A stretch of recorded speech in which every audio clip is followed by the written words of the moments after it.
Hi guys, today I'm gonna show you how you can convert media on OnePlus 13R.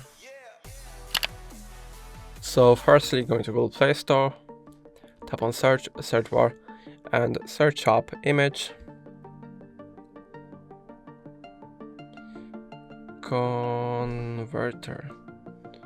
So let's just search only, not the PDF, but like image converter, right? Now install this app, okay?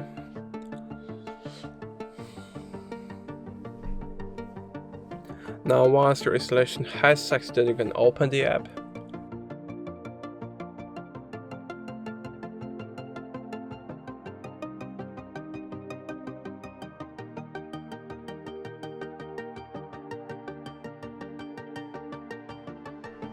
Now close it. Then choose your required format. For me it's going to be a PDF. And to access. Now tap here to select a picture. I will choose one from gallery. Let's say this one. Done. Now if you would like to, you can also compress it, but I'm not going to do that.